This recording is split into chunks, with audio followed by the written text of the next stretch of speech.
Si Hori ang sikat na babae sa paaralan at kamakailan lamang ay may isang lalaki mula sa ibang klase ang humiling sa kanya na hingin ang numero niya sa pamamagitan ng kanyang kaibigan.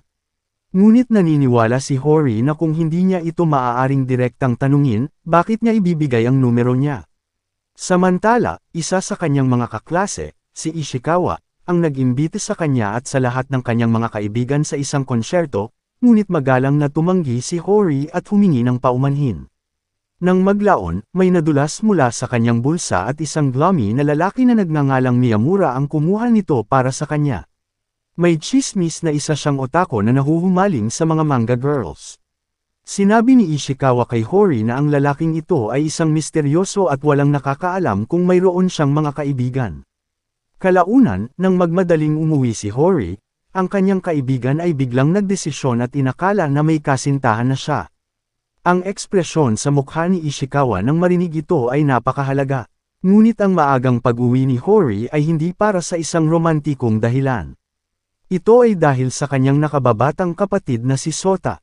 Ang kanilang ina ay madalas na nag-o-overtime kahit na sa kanyang mga araw ng pahinga, kaya si Hori ang nag-aasikaso ng lahat ng mga gawaing bahay. Tulad ng nakatadhana, nagkasugat si Sota sa ilong habang naglalaro sa labas, at walang iba kundi si Otako Miyamura ang nag-uwi sa kanya. Hindi man lang napansin ni Hori ang presensya ni Miyamura hanggang noon. Dahil sa pasasalamat sa tulong nito, niyaya niya si Miyamura na manatili sandali habang ipinapaliwanag nito ang naramdaman ni Sota nang tumahol ang isang aso sa kanya. Ipinahayag ni Hori ang kanyang pasasalamat at pinuri ni Miyamura ang kanyang pangalan, na sinasabing ang pag-aalaga sa isang nakababatang kapatid at pamamahala sa bahay ng magkasama ay isang mahirap na gawain.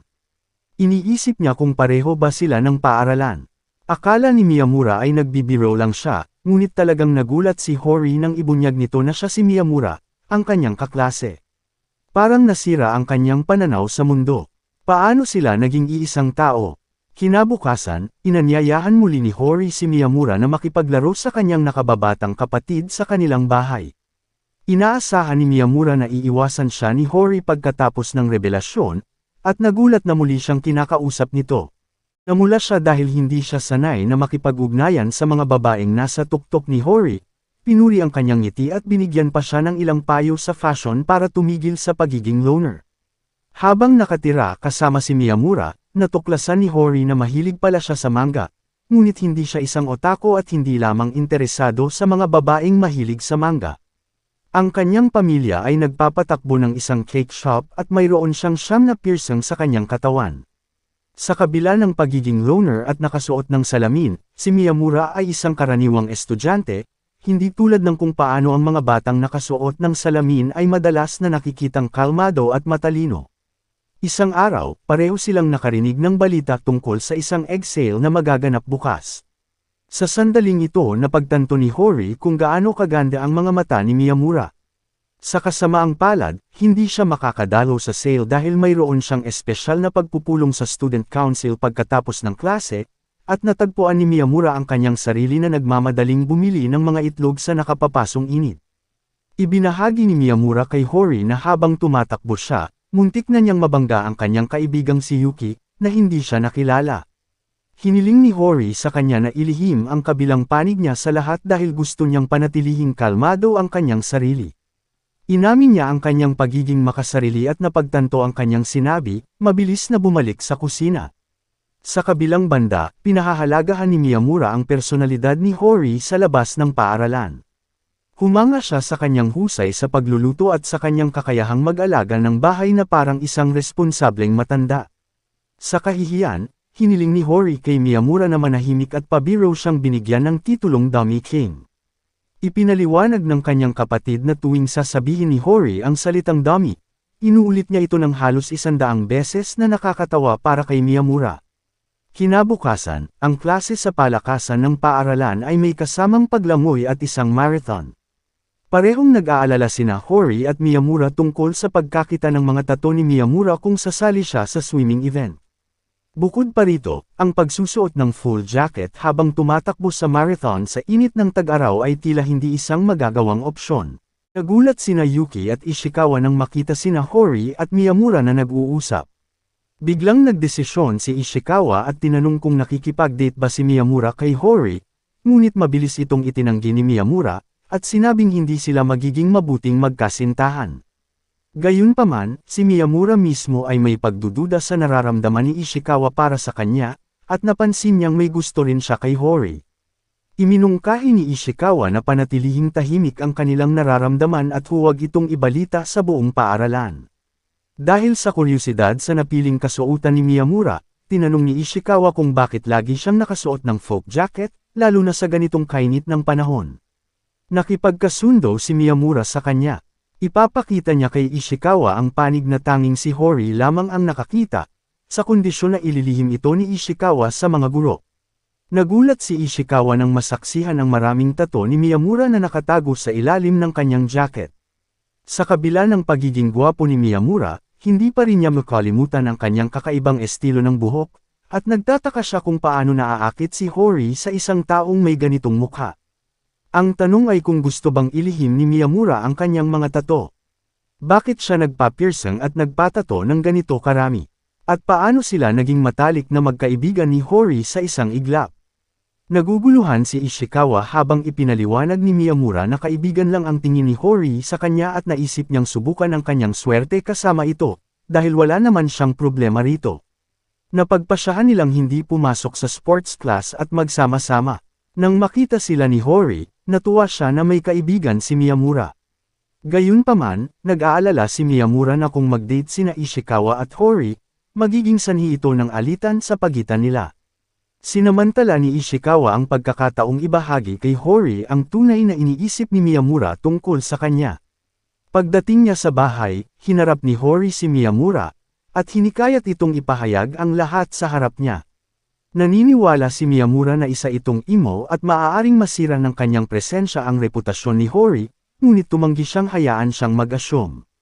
Binalaan niya ito na kung sakaling hindi na ito pumunta sa bahay niya, wala nang makakakain ng natirang pagkain sa refrigerator. Tinanggihan ni Hori si Ishikawa nang yayain niya itong lumabas, ngunit ipinahayag ni Miyamura ang kanyang paniniwala na isa itong sweet na lalaki at iminungkahi na hindi dapat siya tinanggihan ni Hori. Tumugon si Hori sa pamamagitan ng pagtatanong kung bakit hindi iniisip ni Miyamura mismo na makipag-date kay Ishikawa kung sa tingin niya ay kaakit-akit ito. Humingi ng paumanhin si Ishikawa kay Miyamura sa pagbubunyag ng kanilang pag-uusap kay Hori, kahit na tinanggihan ito ni Miyamura. Pinutol siya ni Miyamura, iniwasan ang anumang karagdagang drama sa harap ng lahat. Samantala, sinabi ni Hori kay Yuki na sina Ishikawa at Miyamura ay magde-date, ngunit nalito si Yuki kung sino ang nagyayayang lumabas. Habang pabalik sila mula sa palengke dala ang kanyang mga pinamili, napansin ni Hori ang isang poster ng anime at sinimulang kantahin ang theme song mula sa anime na iyon, hindi alam na ginagawa niya ito sa gitna ng mataong pamilihan. Nahiya si Hori sa kanyang kusang pagkanta, ngunit pinuri ni Miyamura ang kanyang boses.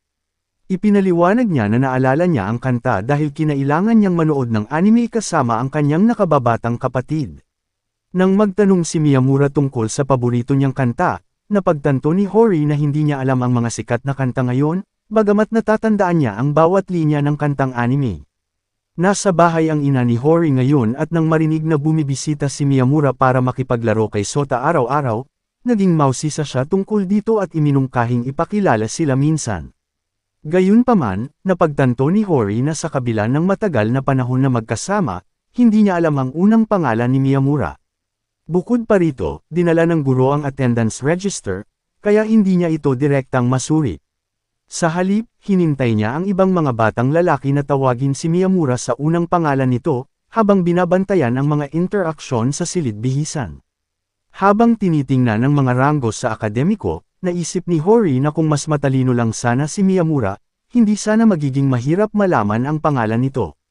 Kinabukasan, nang walang pasok sa paaralan, bibisita sana si Miyamura sa bahay ni Hori. Narinig iyon, tuwang-tuwa ang kanyang ina, na parang pupunta ito para ilabas siya. Pinapalagay din ni Hori na tiyak na ibabalita ni Miyamura ang pangalan nito sa kanyang ina.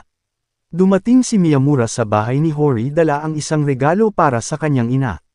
Namumula na parang bagong kasal, nagpasalamat ang ina ni Hori sa pag-aalaga kay Sota at dali-daling umalis papunta sa trabaho dahil mahuhuli na ito. Pagbalik ni Hori mula sa palengke, natuklasan niya na nakaalis na ang kanyang ina at nabigo ang kanyang plano na alamin ang pangalan ni Miyamura.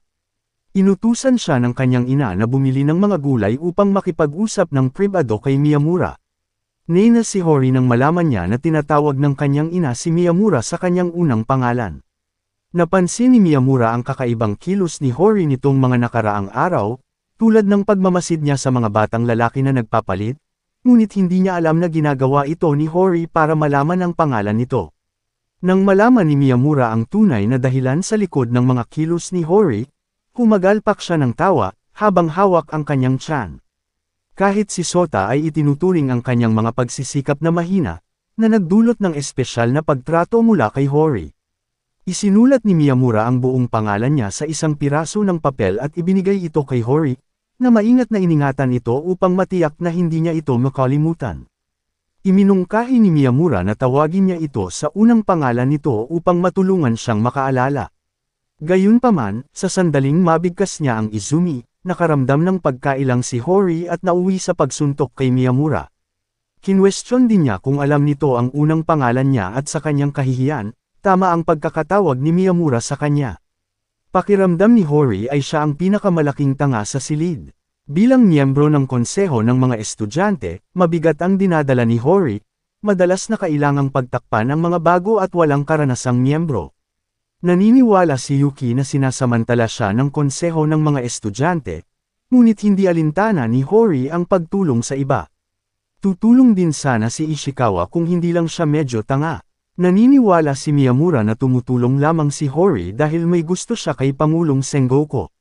Sa bulwagan, aksidenteng nabangga ni Ayasaki si Miyamura habang nagmamadali, na naging sanhi ng pagkalat ng lahat ng kanyang mga libro. Dahil sa pag-aalala na mapag-alitan ng Pangulo dahil sa pagiging huli, dali-dali niyang iniwan ang isang kwaderno at tumakas.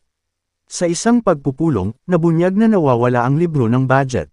Hayagan na pinagalitan ng Pangulo si Hori, na siyang nagtalaga na ng lahat ng gawain kay Ayasaki.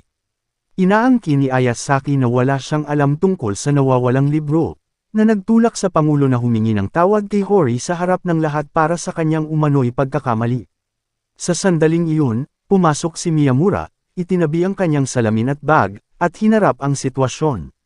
Hinayla niya ang kurbata ng Pangulo, brutal na hinampas ang kanyang ulo gamit ang sarili niyang ulo, na nagdulot ng usok mula rito. Ibinunyag ni Miyamura ang nawawalang libro ng budget, na ipinaliwanag na ito ay naiwan dahil sa pagkakamali ni Ayasaki sa bulwagan, at itinago niya ito sa kanya. Pinatunayan ng ebidensya ang kawalang kasalanan ni Hori, at humingi ng tawad ang Pangulo sa kanya. Nalutas na ang lahat, ngunit tinanong siya ni Ishikawa kung bakit kailangang suntukin ang ulo. Iniisip ni Miyamura na may alam ang presidente tungkol kay Hori, kung hindi, bakit niya gagawin ang lahat ng mga gawaing iyon para sa kanya. Nilinaw ni Hori na matagal na silang matalik na magkaibigan, kaya kusang loob niya itong tinulungan. Si Hori lang ang nakakaalam kung paano niya tinatrato si Sengoku na parang aso niya noong mga bata pa sila. Ngayong presidente na siya, hindi na siya ganoon kadali sa kanya at naghahanap ng kapalit. Malapit na ang kaarawan ni Hori sa bakasyon ng tag-init at nag-aalala si Ishikawa na bigyan siya ng regalo. Natatakot siyang baka tumanggi ito, tulad noong niyaya niya itong lumabas. Sinusubukan din ni Miyamura na alamin kung anong regalo ang ibibigay kay Hori. Tuwang-tuwa si Sota na pumunta si Miyamura, ngunit sinabi sa kanya ni Hori na hindi naman laging ganito. Pagkatapos naming magtapos, maaaring hindi na siya madalaw at makakalaro ni Miyamura. Nakakalungkot ito para kina Sota at Hori. Sa wakas, kaarawan na ni Hori. Binigyan siya ni Miyamura ng isang magandang regalo, isang CD na may sikat na pop music. Nagtataka si Hori kung paano tila laging alam ni Miyamura ang gusto niya. Simula pagkabata, palaging naiiwan si Miyamura pagdating sa mga takdang aralin ng grupo sa paaralan. Tatawagan siyang kakaiba at bastos ng mga kaklase niya, at kahit noong nasa middle school pa lang siya, lagi na siyang nag-iisa. Naging mahirap para sa kanya ang pagpasok sa paaralan, pero noong high school, may isang taong lumapit sa kanya at gustong makipag-usap sa kanya. Si Hori, siya lang ang nakaramdam na parang hindi galing sa ibang planeta si Miyamura. Pagkatapos ng summer break, pumasok na ang mga estudyante sa kanilang ikatlong taon at sabik na tiningnan ng lahat ang kanilang mga naka-assign na klase. Nasa unang baitang sina Hori at Yuki at talagang umaasa si Ishikawa na mapasama si Miyamura sa kanilang ikalawang baitang. Inisip ni Ishikawa na ang kanilang matibay na ugnayan ang dahilan kung bakit sila nagkasama, pero ang iba ay nagtataka kung bromance lang ba ito o iba pa. Ito ang unang pagkakataon na nakasama si Miyamura sa isang project group. Minsan ay naiisip niya kung kabilang ba talaga siya sa grupong iyon. Maituturing ba niya talaga silang mga kaibigan niya? May tinanong si Ishikawa sa kanya, pero si Miyamura ay nawawala sa sarili niyang mga iniisip. Sa wakas, tinanong niya si Ishikawa kung ano ang iniisip niya tungkol sa kanya. Sinabi ni Ishikawa na palaging nawawala si Miyamura na parang nasangkot lang siya sa isang away. Pero nang haburin niya ang kanyang salamin at itinali ang kanyang buhok, mas maganda pa siya kaysa sa mga babaeng kilala niya. Mahirap sabihin kung pinupuri ba siya ni Ishikawa o baka sinusubukan pang ang manligaw. Sa pangkalahatan, gusto ni Ishikawa na maging kakaiba, ngunit sa mabuting paraan. Hiniling ni Miyamura na sana ay bumalik siya sa 10 taon at sabihin sa kanyang sarili na normal lang din siya tulad ng iba. Ngayong nasa elementarya na, nagsimulang gumising ng maaga si Sota at sumunod din si Hori. Dumating din ng maaga sa paaralan nang mapansin ni Ayasaki si Hori na nakaupong mag-isa at nilapitan siya, dahil sa kuryosidad tungkol sa relasyon nito kay Miyamura. Nilinaw ni Hori na magkaibigan lang sila at hindi nagde-date. Nagulat, tinanong ni Ayasaki kung ibig sabihin nito ay maaari niyang habulin si Miyamura para sa kanyang sarili. Nag-alab ang galit ni Hori sa mga sinabi ni Ayasaki. Mariin niyang iginiit na si Miyamura ay kanya lamang at hiniling na lumayo si Ayasaki. Kakaiba para kay Ayasaki na magkaibigan lang pala si Hori at si Miyamura bago pa man ang pangungusap na ito. Sa isang sandali ng pag-iisip, naunawaan ni Hori ang kanyang ginawa at nakaramdam ng katangahan sa kanyang mga ginawa dahil si Miyamura ay hindi pag-aari ni Newman.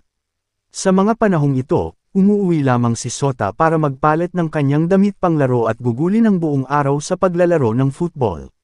Dahil dito, nagkaroon sina Hori at Miyamura ng maraming oras na magkasama. Minsan ay nasisiyahan silang manood ng mga nakakatakot na pelikula habang sa ibang mga pagkakataon ay tahimik lamang silang nakaupo. Sa kanilang mga sandaling magkasama, natuklasan ni Miyamura na ang mga daliri ni Hori ay mayroon lamang 2 kasukasuhan, na siyang nagpapaiba sa kanya. Sa kabilang banda, natagpuan ni Hori ang malambot na mga kamay ni Miyamura na kaakit-akit. Pareho silang nagpuri sa isa't isa hanggang sa pinigilan siya ni Hori dahil sa kahihiyan.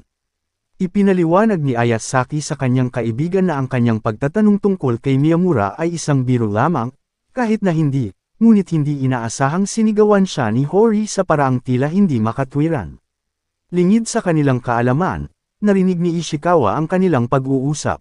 Kinabukasan, parehong dumating sina Miyamura at Ishikawa sa paaralan na may suot na makeup sa mukha, na parang nasangkot sa isang pisikal na pagtatalo.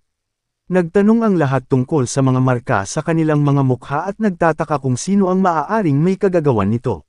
Sa katunayan, nang marinig ang mga salita ni Ayasaki, mabilis na nilapitan ni Ishikawa si Miyamura, itinulak siya palabas ng kanyang comfort zone gamit ang isang mapang-asar na tanong.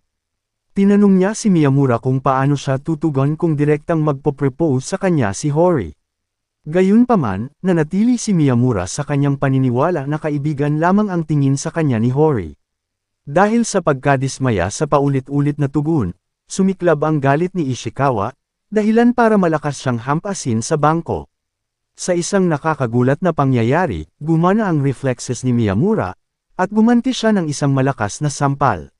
Muli niyang sinubukan ang reflexes ni Miyamura ngunit nakatanggap lamang ng malalakas na suntok sa kabila ng paghingi ng tawad at paghingi ng awa ni Ishikawa.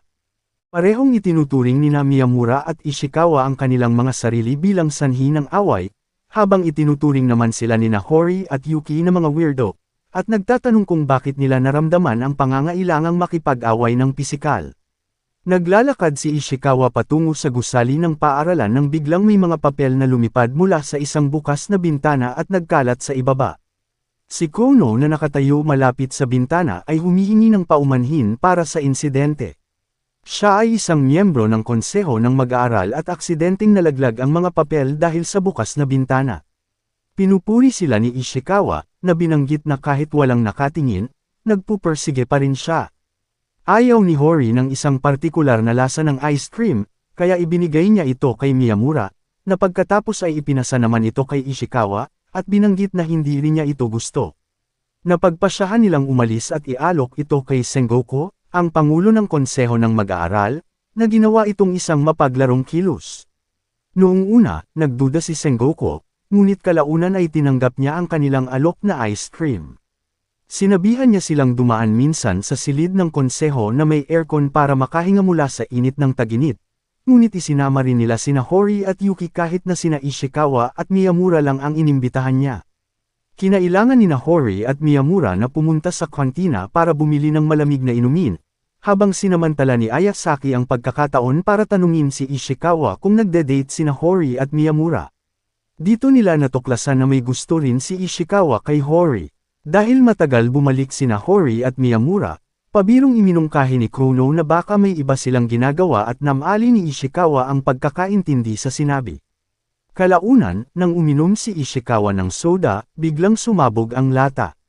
Ipinaalam ni Kuno sa kanya na aksidente itong naihagis ni Miyamura, na naging sanhi ng pagsabog. Binigyan ni Kuno si Ishikawa ng panyo para linisin ang sarili. Kamakailan lamang, napansin ni Hori na tila walang nakakagambala kay Miyamura, kaya nagpasya siyang subukan ito sa pamamagitan ng pagtatanong kung makikita niya ang mga tattoo nito. Nakakagulat na hindi kinwestiyon ni Miyamura ang kanyang mga motibo at walang pakialam na sinimulang ibunyag ang mga ito na parang hindi naman malaking bagay. Ayunpaman, ang ginhawa ni Miyamura ay nagmula sa katotohanang nakita na ni Hori ang kanyang mga tattoo dati at magiging panatag din sana siya kung hiniling din ni Ishikawa na makita ang mga ito, dahil maipapakita niya ang mga ito kay Ishikawa sa kanilang unang araw ng pag-uusap. Dahil sa kuryosidad sa biglaang interes ni Hori, pinigilan siya ni Miyamura at nais niyang maunawaan kung saan ito nanggagaling. Ipinaliwanag ni Hori na madalas niyang nakikita ang kanyang sarili na kinakabahan o malamaya. Bagamat palaging tila kalmado at kalmado si Hori, sinusubukan lamang niya kung ano ang magpapahiya sa kanya, dahil lamang sa kuryosidad. Ibinahagi ni Miyamura ang isang halimbawa ng isang kamakailang insidente na nag-iwan sa kanya ng labis na pagkataranta.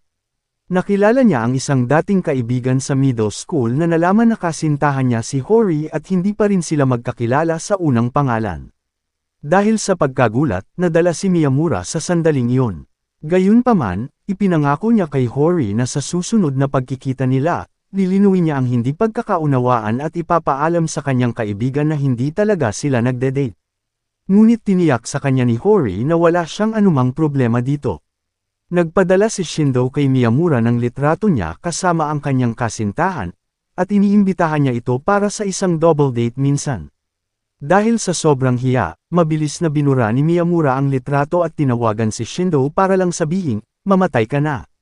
Natuklasan ni Hori ang isang bagong paraan para bumati, nang mapagtanto niyang marami pa siyang hindi alam tungkol kay Miyamura, kaya na-curious siya kung anong klaseng tao ito noong mga araw nila sa middle school. Pauwi na si Hori pagkatapos mamili ng grocery nang makaramdam siya ng pagkahilo dahil sa biglaang pag-agos ng aircon kahapon. Samantala, nagtatambay sina Miyamura at Ishikawa sa malapit nang mapansin niya ang isang lalaking nanliligaw kay Hori. Mabilis na tumakbo si Miyamura papunta sa lalaki at tumakbo palapit sa kanya. Gayunpaman, lumabas na ang lalaking ito, si Shindo, ay nagtatanong lang na ipakilala siya kay Hori. Ipinakilala siya ni Miyamura bilang kanyang kaibigan sa middle school. Mas bobo pa si Shindo kaysa kay Miyamura at nakatulong na siya noong isang taon, ngunit nakakapag-aral pa rin sa Yasuoka, isang sikat na high school. Gayunpaman, ipinahayag niya ang kanyang kahandaang lumipat ng paaralan at sumama kina Miyamura at sa iba pa kung mabibigyan ng pagkakataon dahil pinapamuka ni Miyamura na maganda ang panahon. Habang nagbabalik tanaw si Miyamura sa kanyang mga araw sa middle school, naalala niya ang kanyang unang pakikipag-ugnayan kay Shindo, kahit na nahihirapan siyang hulaan ang pangalan nito matapos ang ilang pagkabigo. Hindi sinang-ayunan ng iba pang mga kaibigan ni Shindo ang kanyang pakikipag-ugnayan sa isang taong kasing lungkot ni Miyamura, ngunit ipinagtanggol siya ni Shindo, na sinasabing hindi kasalanan ni Miyamura ang pagiging gloomy at malungkot. Binago ng presensya ni Shindo ang karanasan ni Miyamura sa middle school, tulad ng ginawa ni Hori at Ishikawa noong high school. Sa kabila ng lagnat, determinado si Hori na pumasok sa paaralan dahil tanging mga hanggal lamang ang nagkakasakit tuwing tag-araw. Inaalagaan siya ng kanyang responsableng kapatid, inilalagay siya sa kama at binabalaan siyang huwag mamatay bago pa man ito makabalik mula sa paaralan.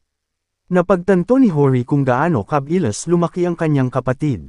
Hindi naroon ang ina ni Hori noong mga panahong kailangan niya ito dahil kinailangan niyang magtrabaho ng husto bilang isang solong magulang para mapakain sila. Ngunit ngayon ay nariyan na si Miyamura na ipinaalam ng kapatid ni Hori na may sakit ito, na nagudyok sa kanya na puntahan at tingnan siya. Nang paalis na si Miyamura, nahulog si Hori mula sa kama at paulit-ulit na tinanong siya kung saan siya pupunta. Hinanap ni Hori ang isang taong makakasama niya sa mga mahihirap na panahon at mabilis itong napagtanto ni Miyamura. Nangako siyang mananatili sa kanya hanggang sa hindi na siya nito kailanganin o hanggang sa sabihin nitong umalis na siya. Nag-aalala tungkol sa abnormal na lagnat nito, tinawagan ni Miyamura ang ina ni Hori para umuwi at ipinaalam kay Ishikawa na ipaalam sa paaralan na may sakit ito. Sa isang sandali ng pag-ibig, ipinahayag niya ang kanyang nararamdaman sa pamamagitan ng pagsasabi ng tatlong mahiwagang salitang iyon habang natutulog si Hori. Gayunpaman, habang palabas siya ng bahay nito, iniisip ni Hori kung anong oras ang pipiliin niya para sa sandaling iyon. Kinukumbinsi niya ang sarili na magpanggap na natutulog siya ng mga oras na iyon, sa pag-aakalang maaaring halusinasyon lamang iyon. Kinabukasan, nagkunwari si Hori na may sakit para hindi makapasok sa paaralan. Hindi siya sigurado kung paano haharapin si Miyamura pagkatapos ng nangyari, at kahit ang pagte-text dito ay tila mahirap.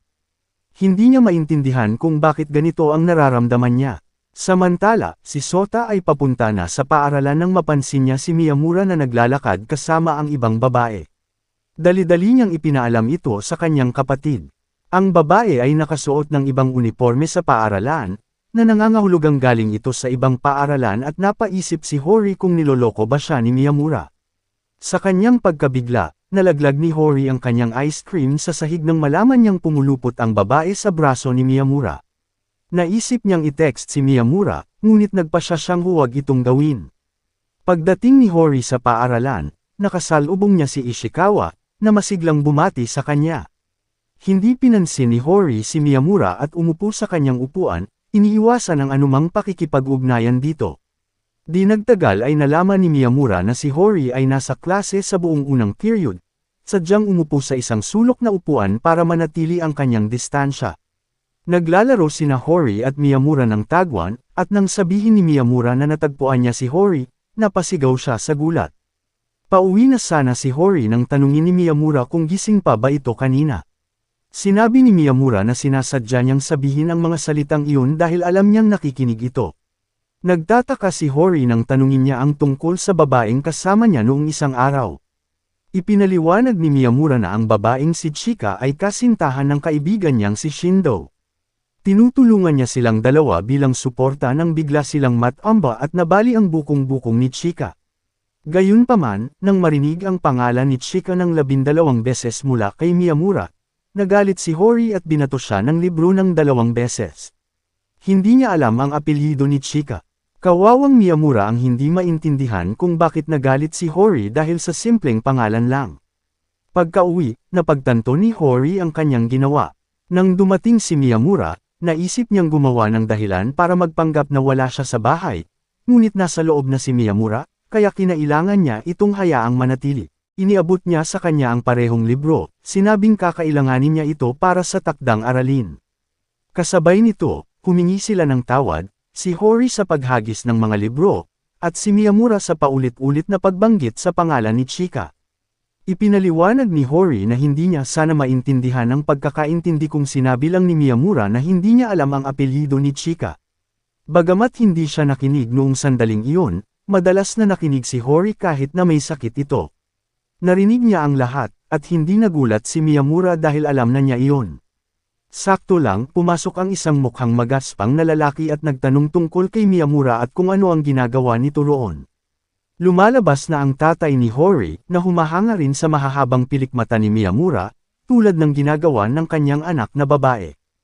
Humingi siya ng tawad sa pag-abala at nabangga siya ni Hori, na nagsabi sa kanya na ilagay ito sa mesa sa susunod. Muntik nang makuha ng tatay ni Hori si Miyamura ng pabiro niyang sinabing, hindi pwedeng makuha ang baby girl ko. Tinanong ni Hori kung may problema ba siya rito nang tanungin ni Kyosuke kung kasintahan ba niya si Miyamura. Hindi ito pinapansin ng tatay ni Hori, at sinabing, hindi pwede, masyadong mahaba ang buhok niya. Nagmungkahi si Hori na tumingin sa salamin kung mayroon siyang bahay. Humingi si Kyosuke ng ilang Barbie pin at gumanap bilang isang hairstylist. Sinusubukang ayusin ang mahabang buhok ni Miyamura. Sakto, dumating ang nanay ni Hori at iminungkahi na umalis si Kyosuke dahil wala silang sapat na pagkain para sa hapunan niya. Naglakad si Hori kasama si Miyamura habang humihingi siya ng paumanhin sa hindi magandang pag-uugali ng kanyang ama, ngunit naniniwala si Miyamura na ang pagiging tatay ni Hori ay nagbibigay katwiran sa kanyang mga ginawa. Hinawakan ni Hori ang kamay ni Miyamura nang humingi siya ng pahintulot na makilala ng paunti-unti ang tunay na Hori, dahil pakiramdam niya ay unti-unti pa lamang niya itong naunawaan. Ganito rin ang nararamdaman ni Hori kay Miyamura. Nagpasalamat si Miyamura kay Hori sa paghatid sa kanya pauwi nang mapagtanto niya kung gaano kahirap sabihin, kita tayo bukas. Nalaman ni Ishikawa ang tungkol kina Miyamura at Hori nang tawagin niya si Miyamura. Sinabi niya sa kanila na ayos lang sa kanya, ngunit sa kaibuturan niya ay nagtataka siya kung paano napunta si Hori kay Miyamura gayong ito naman ang pinakamalapit sa kanya. Habang pinagmamasdan si Ishikawa mula sa bintana, napansin ni Kono na tila nalulungkot ito sa kung anong dahilan. Nilapitan siya ni Ayasaki at tinanong kung ano ang tinitingnan niya sa labas ng bintana, ramdam niyang may nakatutok na mga mata ni Kono. Nangako si Kono na hindi abala ang mga mata nito. Napagtanto ni Ayasaki na kakaiba ang kinikilos ni Kono nitong mga nakaraang araw at may itinatagong mga lihim sa kanya. Sana ay mayroon siyang malalaking mata at balingkinitang figure ni Ayasaki, iniisip na kung wala ang mga ito ay hindi siya magiging tipo ni Ishikawa. Lumayo siya at sinabing hindi alam ni Ayasaki kung ano ang pakiramdam ng maging sarili niya at hinihiling na sana ay maging siya. Nakikita ng lahat ng mga estudyante si Kono bilang pangit na kasama si Ayasaki, at naniniwala sila na hindi siya kailanman maituturing na maganda. Gayunpaman, napagtanto ni Kono na hindi niya kailangang maging maganda sa paraang nakasanayan dahil ang kanyang tunay na kagandahan ay nasa kanyang pakikipagkaibigan kay Ayasaki. Nagmadali siyang pumunta sa silid ng konseho upang salubungin si Ayasaki, na kagagaling lang sa banyo. Ipinaliwanag ni Kono na ang kakaibang kilos niya ay dahil sa pakiramdam ng lalaking gusto niya na hindi sigurado sa kanyang hitsura. Pinuri ni Ayasaki si Kono, sinabing ang cute niya habang namumula ang kanyang mga pisngi. Nakaramdam ng pagkailang si Miyamura nang makasalubong niya si Ishikawa sa labas ng paaralan, ngunit tiniyak ni Ishikawa na huwag itong mabahala. Pinagaan ni Ishikawa ang loob niya nang iminungkahi ni Hori na kumuha sila ng kwarto. Ipinaalam ni Hori kay Miyamura na alas 5 na at may inaasahan siyang bisita na nagngangalang Izumi, na isa sa mga kaibigan ni Sota. Akala ni Miyamura ay tinatawag siya ni Hori sa kanyang unang pangalan.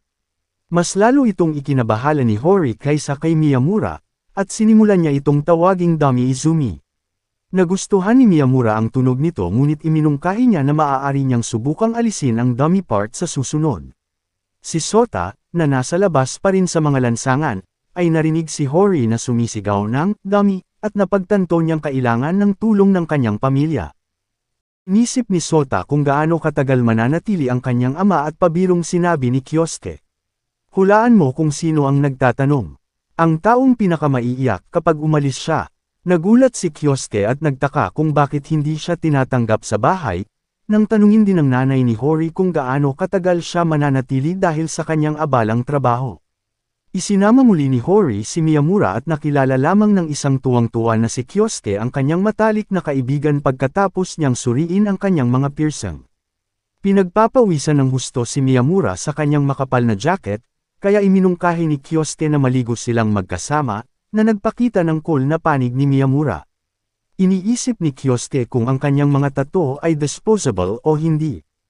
Iginiit niya na magpalipas ng gabi si Miyamura. Nagbiro ang asawa ni Kyosuke na wala nang natitirang ekstrang futon. Inalok ni Sota na makihati sa kanyang kama, ngunit pabirong iminungkahi ni Kyosuke na matulog si Miyamura kasama ang kanyang tatay ngayong gabi. Mukhang hindi gaanong panlalaki ang kilos ni Kyosuke sa puntong ito. Nakita ng dalawang estudyante sina Hori at Miyamura na sabay na umalis sa bahay ng mga Singh.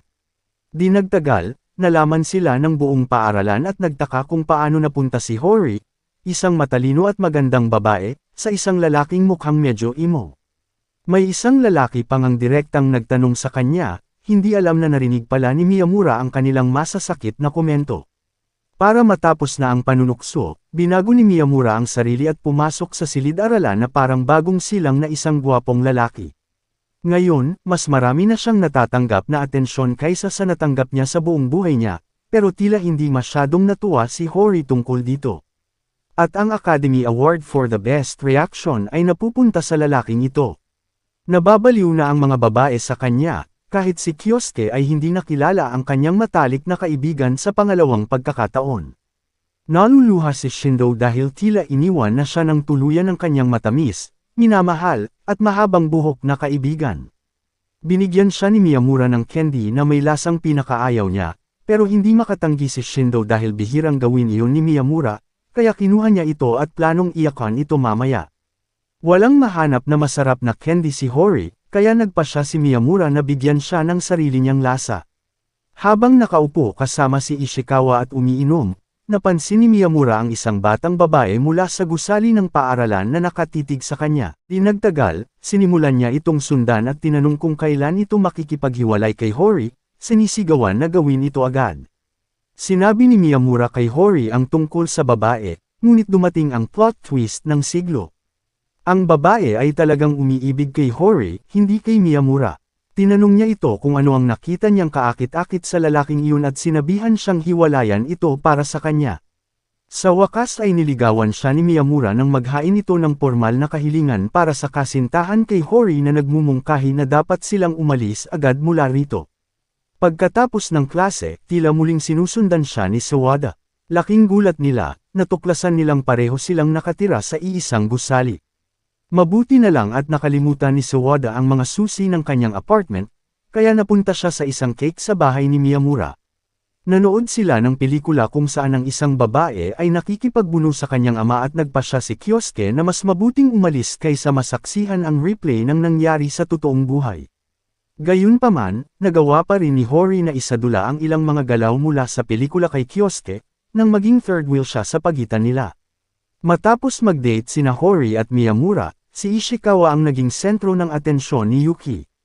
Nagtatapon sila ng basura mula sa silid-aralan ng aksidente silang nabangga ni Kono, na nadumihan ang damit nito.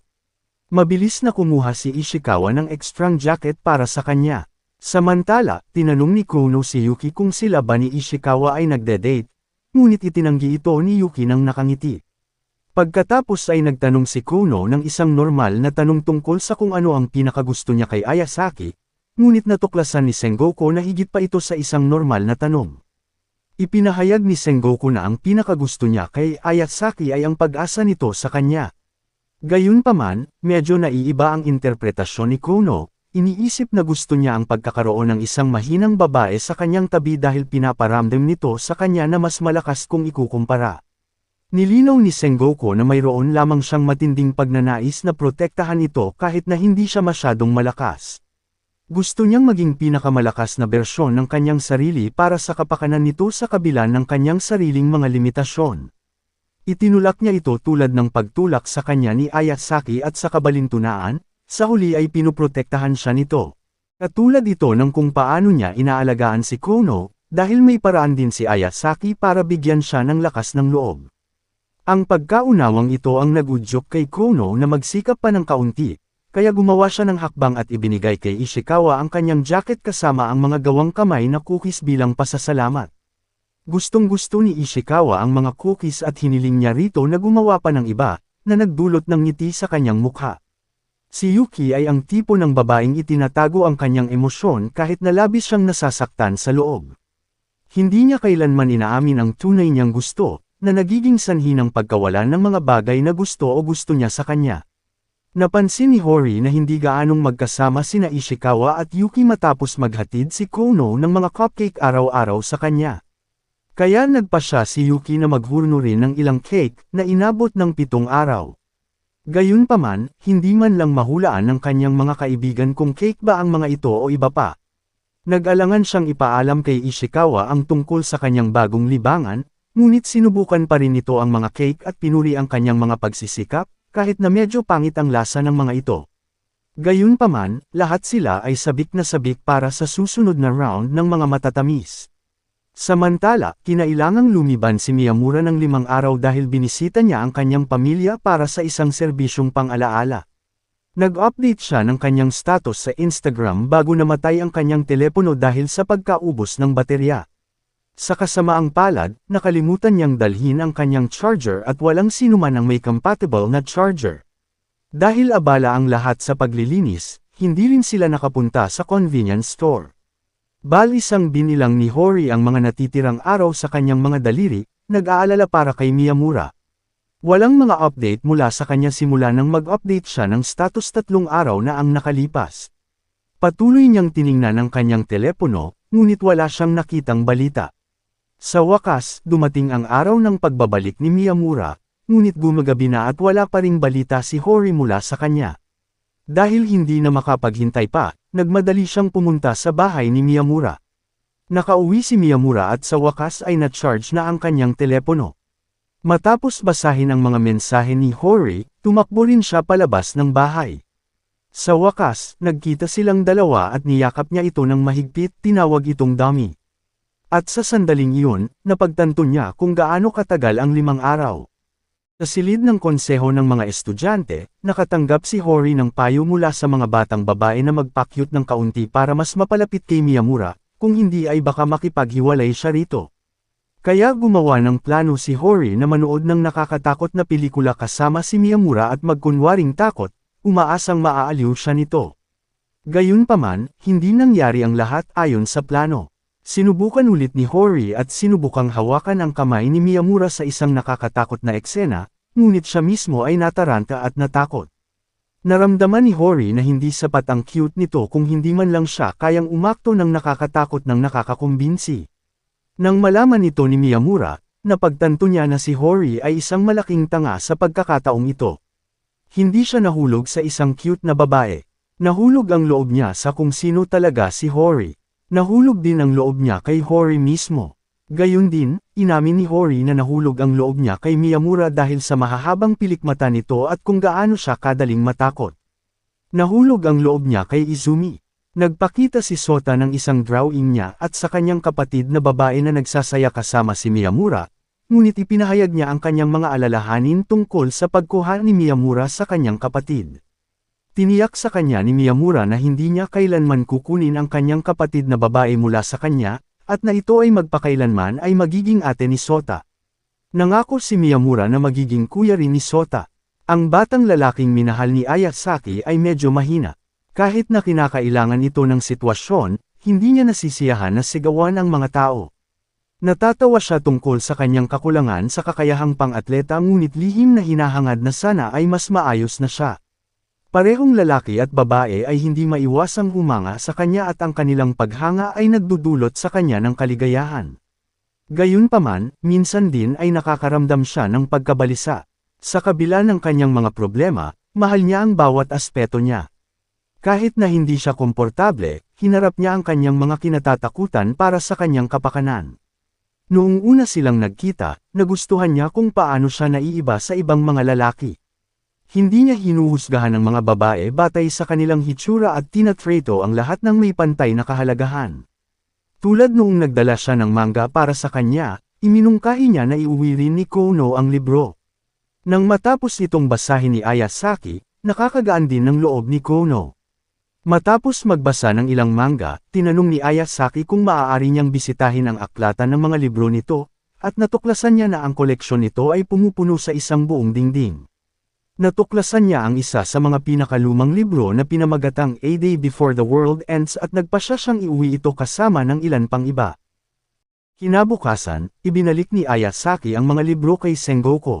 Nababaliw ang mga babae sa mga lalaking hindi sila masyadong binibigyan ng pansin, kahit maraming estudyante ang nagkakagusto kay Ayasaki, pero ang mga mata niya ay nakatuon kay Sengoku. Tinanong niya kung maaari ba siyang pumunta muli sa bahay nito, para lamang manghiram ng mga libro. Siyempre, may isang uri ng tanong sa isip niya. Kung ito na ang huling araw niya sa mundo, ano ang gusto niyang gawin? Ginulat siya ni Sengoku sa pagsasabing aaminin niya ang nararamdaman niya para sa kanya at pagkatapos ay matutunaw sa alikabok sa kalawakan. Tinanong niya kung nagbibiro lang ba ito, ngunit seryoso ito na may nahihiyang mukha. Tiniyak sa kanya ni Ayasaki na hindi lang siya ang nag-iisa sa nararamdamang iyon at inamin na gusto rin siya nito. Hindi niya hinayaan na maimpluwensyahan siya ng mga opinyon ng iba. Ang kanyang mga kahinaan, ang kanyang kawalan ng kakayahang magsinungaling, ang kanyang pagtitiyaga, mahal niya ang bawat bahagi niya. Samantala, palaging tinutokso ni Hori si Miyamura, kaya naisip niya na oras na para baligtarin ang sitwasyon at ilagay ang kanyang paa sa ulo nito habang pinipinturahan nito ang mga kuko nito. Laking gulat niya nang mas marami pang mapaglarong sandali si Hori dahil hindi naman kasing mapaglaro ni Miyamura sa kanya gaya ni na Ishikawa o Shindo. Ayaw ni Hori na sigawan o sakta ng ulo, pero gusto niya ng ibang klase ng roleplay, kung naiintindihan mo ang ibig kong sabihin. Gayunpaman, kinabukasan sa paaralan, ginampanan ni Miyamura ang papel ng isang matigas na lalaki at sinimulang kulitin ang kanyang mga kaibigan.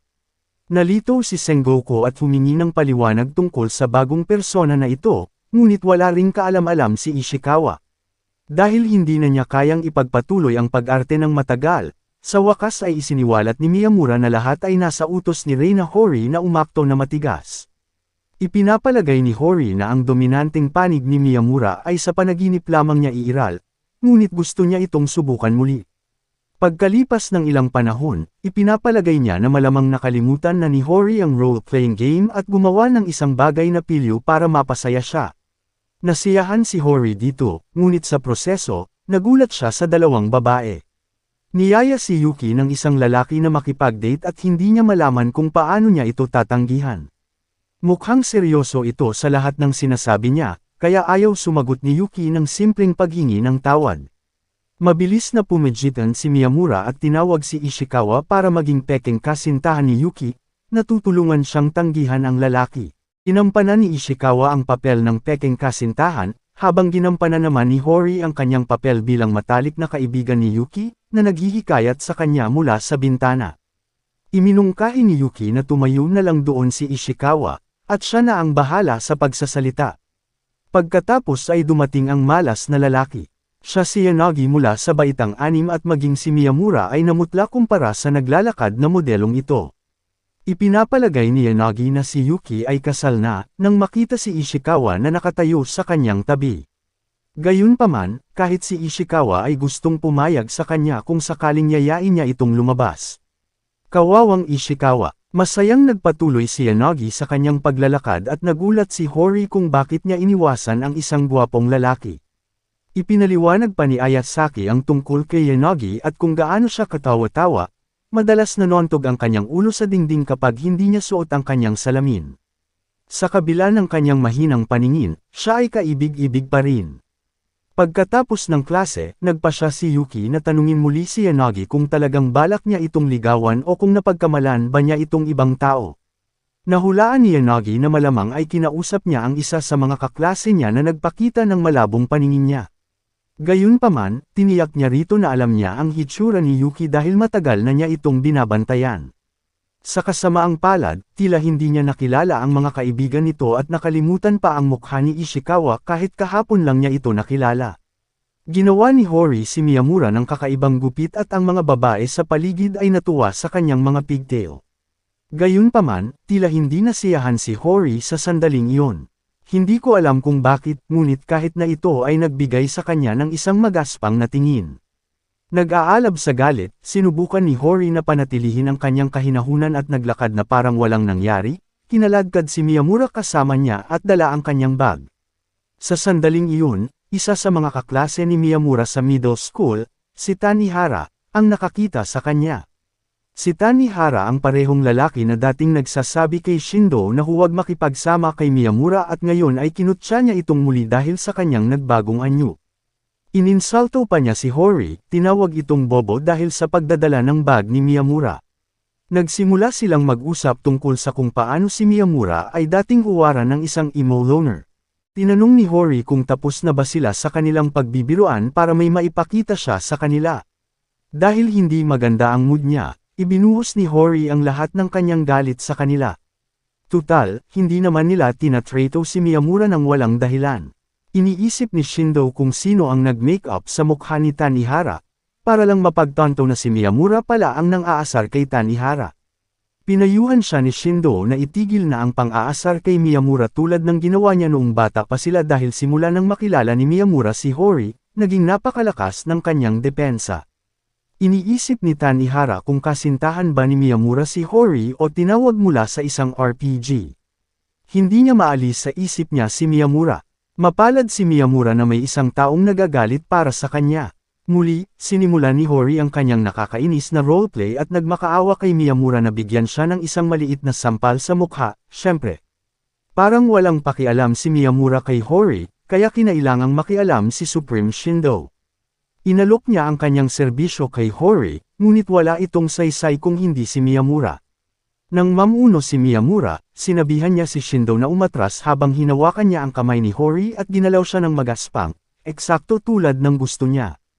Muling nakasalubong ni Hori ang grupo ng mga goon sa labas ng convenience store at sinabihan silang tumigil sa pagtambay sa parking lot.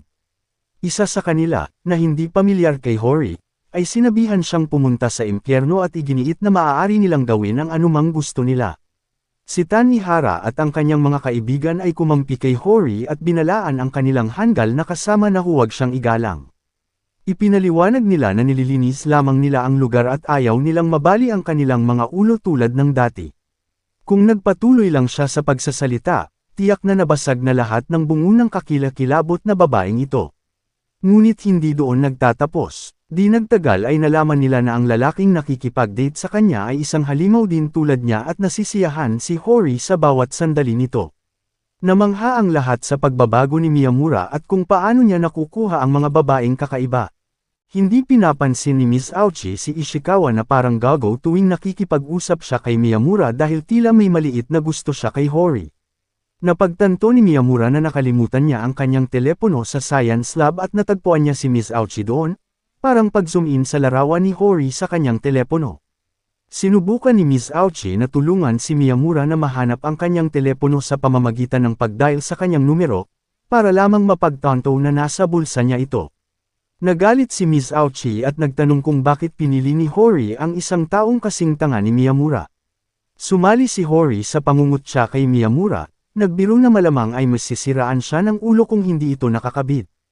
Gayunpaman, si Miyamura, na mukhang hindi maganda ang kilos, ay sinabihan siyang tandaan na suriin ang kanyang bibig at huwag siyang guluhin ng ganoon sa bawat oras.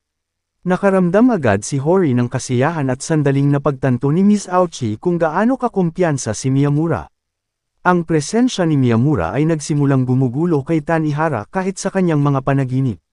Sinubukan ni Tanihara na tawagan si Miyamura ngunit walang natanggap na sagot, sa pag-aakalang sinasadya siyang baliwalain ni Miyamura.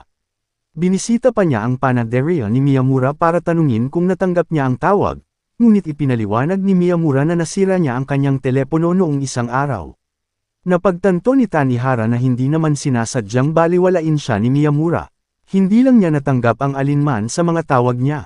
Sa katunayan, kabaligtaran nito noong nasa middle school pa lang siya, kung saan si Tanihara ang laging hindi pumipansin kay Miyamura. Gustong humingi ng tawad ni Tanihara kay Miyamura ngunit nahihirapan siyang gawin ito. Kahit na maaaring maging mahirap na simulan ang pagbuo ng pagkakaibigan, naniniwala ako na kahit sino ay may potensyal na maging kaibigan ng sinuman. Maaaring mahirap ito, ngunit hindi imposible. Muling nakatagpo ni Tanihara si Miyamura at binalaan siya ni Hori na huwag masyadong lumapit kay Miyamura at agawin ito mula sa kanya. Natakot si Hori sa naisip ngunit tiniyak sa kanya ni Tanihara na si Shindo ay 10 beses na mas malala. Tinanong ni Hori si Miyamura kung mas gusto ba niya si Shindo kaysa sa kanya at biglang sumulpat si Shindo mula sa kung saan, at niyakap si Miyamura na parang kasintahan nito.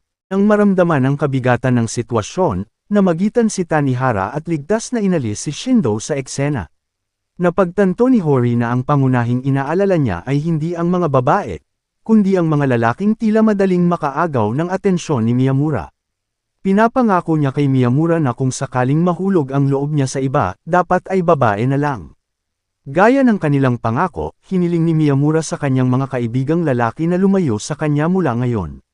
Si Yuki ay namimili sa palengke kasama ang kanyang ate nang hindi inaasahang makasalubong niya si Yanagi, na nakasuot ng salamin sa pagkakataong ito. Hindi makapaniwala ang kapatid ni Yuki na kaya pala ni Yuki na makipagkaibigan na kasing ganda niya, ngunit nagulat siya nang ibunyag ni Yuki na tinanggihan na niya ito. Ang pakikipag-usap kay Yuki sa labas ng paaralan ay parang isang panaginip na natupad para kay Yanagi, ngunit agad siyang umalis, iniisip na baka magalit si Ishikawa.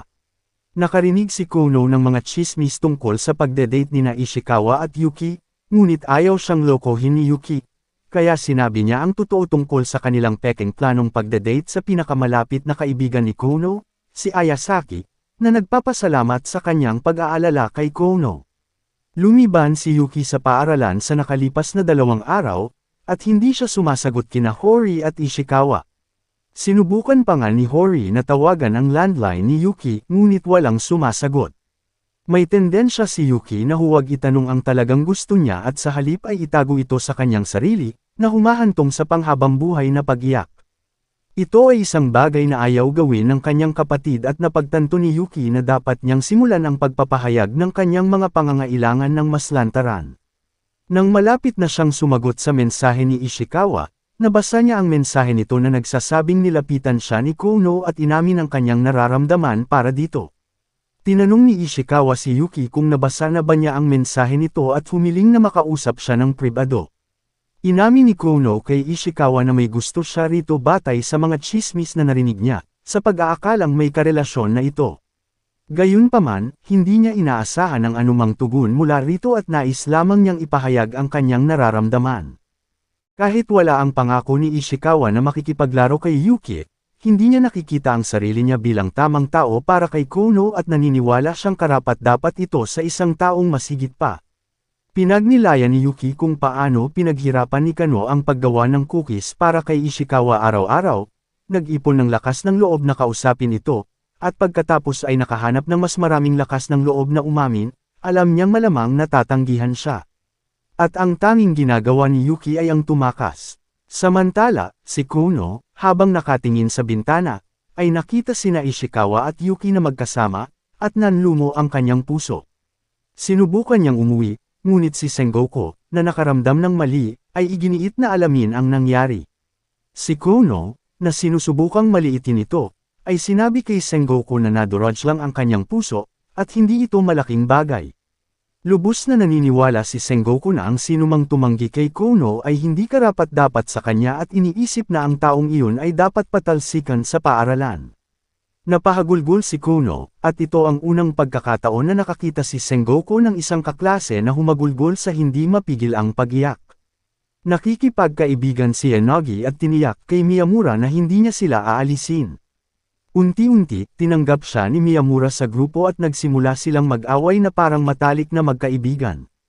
Sinimulan din ni Miyamura na subukan ang antas ng keigenhawahan ni Sawada sa mga lalaki at nagkumpetensya sina Sengoku at Ishikawa para mapunta sa tuktok ng kanyang listahan.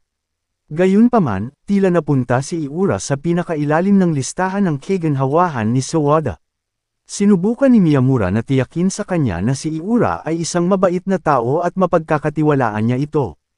Ngunit hindi ito gumana. Isang araw, nang tulungan ni Iura si Sawada na magbuhat ng isang mabigat na kahon papunta sa susunod na silid-aralan, napagtanto niya na mapagkakatiwalaan ito. Gayunpaman, umalis si Iura ng walang imak dahil napagtanto ni Hori at Yuki na may sakit ito at maaaring nakakahawa. Kinabukasan, binantayan ni Sawada si Iura, at hinikayat siya ni Kono na tanungin si Iura kung galit ba ito sa kanya. Pagbukas pa lang ni Iura ng pinto, nagawa niyang inisin si Sawada gamit ang mga kalokohan, at iminungkahi ni Kono na dapat niyang pag-isipan ang kanyang tiyempo. Hirap na hirap ang kapatid ni Iura sa kanyang mga marka kahit na nag-aaral ng mabuti, kaya nagpa siya si Iura na humingi ng tulong kay Hori para turuan siya para sa nalalapit na pagsusulit. Bumili rin siya ng Lucky Charm sa palengke, umaasang makakatulong ito sa kanyang kapatid na makapasa sa pagsusulit. Sa wakas ay nagsalita na si Ishikawa sa kanyang mga kaibigan at ibinahagi na ang kanyang nararamdaman para kay Yuki ay tunay, kahit na peke ang kanilang unang kasunduan sa pakikipag-date. Nagbigay ng kanyang mga pananaw ang romance master na si Sengoku kung ano ang dapat gawin ni Ishikawa para makuha ang puso ni Yuki. Gayunpaman, bago pa man siya makagawa ng anumang aksyon, si Yuki mismo ang nagimbita sa kanya na tumambay sa kanyang bahay upang ipagpatuloy ang larong kanilang pinag-uusapan. Pumasok sila sa bahay na parang isang tunay na magnanakaw na ginawa ng tsismusang katulong ni Ishikawa, na lumilikha ng mga problema sa bawat pagkakataon. Natakot si Yuki nang makita niyang ikinakandado ni Ishikawa ang pinto at tinatanggal ang kanyang kurbata, ngunit ito pala ang kanyang karaniwang gawain pagkatapos umuwi. Binuksan ni Ishikawa ang pinto para maging mas komportable si Yuki, bagamat nagawa ng katulong na pumasok sa silid laban sa kanyang kagustuhan. Sa kabila ng pagkaantala, gumugol sila ng dekalidad na oras na magkasama at sa wakas ay natapos ang laro. Gusto rin ni Ayasaki na imbitahan si Sengoku sa kanyang lugar para sa Pasko, ngunit humagulgol siya nang tumanggi ito. Hinawakan ni Ishikawa at Hori ang mga kamay ni Sengoku habang tinatawag ang signature headbutt ni Miyamura para ituro sa isang aralin. Si Sengoku, na mapang-asar sa mga insekto, ay hindi maiwasang makaramdam ng pagkabalisa nang makakita ng mga insekto sa paligid ng bahay ni Ayasaki. Gayunpaman, hinikayat ni Kuno si Sengoku na tiisin ang mga insekto para sa kapakanan ni Ayasaki. Si Miyamura, sa kabila ng pagiging abala sa panaderia, ay nagawang ipagdiwang ang Pasko kasama si Hori at ang kanyang pamilya. Gusto ni Hori ng kaunting oras na makasama siya ng mag-isa, kaya sinamahan niya siya pauwi sa kanyang tahanan. Habang naglalakad sila, ipinahayag ni Hori ang kanyang mga alalahanin tungkol sa kanilang kinabukasan pagkatapos ng graduation, na ilang buwan na lang ang natitira. Inamin niya na gusto niyang makasama ito habang buhay, hanggat pareho ang nararamdaman nito. Sa isang awkward ngunit taos-pusong paraan, nag-propose si Miyamura sa kanya, dahil ito ang kanyang unang pagkakataon at hindi niya alam kung paano ito gagawin ng maayos. Tuwang-tuwa si Hori at nakaramdam ng swerte na si Miyamura ang huling taong makikita niya sa taong iyon at ang unang taong makikita niya sa pagsisimulan ng bagong taon. Ipinahayag ni Miyamura ang kanyang pag-asa na maging ganito ang bawat taon mula ngayon. Habang papalapit ang graduation, kinuha ni Hori at ng kanyang mga kaibigan ang kanilang mga gamit mula sa kanilang mga locker sa paaralan. Naghahanda sila para sa susunod na kabanata ng kanilang buhay. Si Ayasaki at ang grupo ay nagplano para sa isang road trip at beach party pagkatapos ng graduation. Nang makuha na nila ang kanilang mga lisensya sa pagmamaneho, nasasabik sila sa mga pakikipagsapalaran na naghihintay sa kanila. Hindi maiwasan ni Miyamura na pag-isipan kung gaano kaiba ang kanyang buhay kung hindi nangyari ang isang insidenteng iyon. Napagtanto niya na ang isang maliit na pagbabago sa direksyon ay maaaring humantong sa kanya sa isang ganap na kakaibang landas. Hindi makapaniwala si Sawada na hindi niya makikita si Hori ng madalas, ngunit tiniyak sa kanya ni Hori na maaari pa rin silang magkita paminsan-minsan. Lumapit si Kuno kay Ishikawa at ipinahayag ang kanyang pagmamahal para sa kanya at kay Yuki. Pinasalamatan ito sa pagiging tampok ng kanyang mga alaala noong high school at tiniyak dito na hindi niya ito malilimutan. Iminungkahi ni Yanagi na makipag-date sa buong grupo at pumayag si Yuki, ngunit kung suot lamang niya ang kanyang salamin. Nagkaroon ng pagkakataon si Miyamura na magdiwang kasama ang kanyang biyenan at pahalagahan ang mga alaala ng high school, kahit na tila hindi masyadong natuwa si Hori. Dahil kay Hori, nakaranas si Miyamura ng lalim ng emosyon na hindi niya alam na umiiral sa kanya. Pinag-isipan niya kung paano niya ito mababayaran sa lahat ng ginawa nito para sa kanya. Kung maaari lang sana niyang ibigay sa kanya ang buong kalangitan bilang regalo, ngunit alam niya kung ano talaga ang gusto nito. Isang cake na may maraming cream sa ibabaw. Mas bagay iyon sa kanya. Iyon lang para sa video na ito. Mag-iwan ng like at comment kung aling anime ang gusto mong susunod nating i-cover. Kung gusto mo ng higit pang mga recap tulad nito, mangyaring mag-subscribe at suportahan ang ating channel. Hanggang sa muli.